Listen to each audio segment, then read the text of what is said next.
فنا کس کو کہتے ہیں، بقا کس کو کہتے ہیں؟ یہ بڑی بڑی گہری گفتگو ہے، اس پر میں ایک بات عرض کر کے بات آگے بڑھاتا ہوں۔ حضرت داؤد علیہ السلام کے بارے میں قرآن کہتا ہے کیا قاتل داؤد جالوت، کہ داؤد علیہ السلام نے جالوت کو قتل کیا، یہ تھا، سمجھیے گا ذرا۔ قرآن کہتا ہے دوسرے مقام پہ کہ وما رمیت اذ رمیت ولکن اللہ رمی، اے حبیب جو آپ نے کنکریاں پھینکی تھی وہ آپ نے نہیں پھینکی تھی، وہ اللہ نے پھینکی۔ کس نے پھینکی تھی؟ اللہ کی۔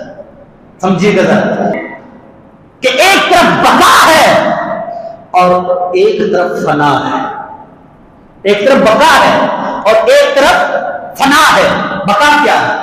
انہوں نے کہا کہ ایک طرف بقا یوں ہے کہ جب بندے کے اندر بقا ہوتی ہے، یعنی بندے کا باقی ہونا، جب یہ ہوتی ہے تو پھر کیا ہوتا ہے؟ پھر یہ ہوتا ہے کہ بندے کے فعل کو اسی کی طرف منسوب کیا جاتا ہے، بندے کے فعل کو اسی طرف منسوب کیا جاتا ہے۔ فرمایا ایک طرف حضرت داؤد ہیں اللہ کے نبی اور دوسری طرف مصطفیٰ کریم علیہ السلام کی ذات ہے۔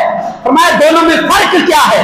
فرمایا فرق اللہ نے بیان کیا ہے، وہ یہ کہ جب بات آئی حضرت داؤد کی تو اللہ نے فرمایا داؤد نے قتل کیا، حالانکہ کائنات کے اندر جو بھی فعل ہوتا ہے وہ سب اللہ کرتا ہے، جو کچھ بھی ہوتا ہے وہ اللہ کرتا ہے۔ کسی کو اگر کوئی مارتا بھی ہے تو رب مارتا ہے، زندہ کرتا ہے رب زندہ کرتا ہے، لیکن رب نے حضرت داؤد کے بارے میں فرمایا کہ انہوں نے قتل کیا جالوت کو، یعنی فعل قتل کی نسبت اللہ نے حضرت داؤد کی طرف کی، اور جب بات آئی اپنے محبوب کی، اپنے حبیب کی، تو کیا فرمایا؟ فرمایا وما رمیتا، اے حبیب جو تو نے اذ رمیتا، جب تو نے وہ کنکریاں پھینکی تھی ہجرت کی رات، وہ تو نے نہیں پھینکی تھی، وہ اللہ نے پھینکی تھی، اللہ نے پھینکی تھی۔ یعنی جو پھینکنے کا فعل تھا تو بظاہر مصطفیٰ کا، لیکن مصطفیٰ کی ذات، رب کی ذات میں اس طرح فنا ہوئی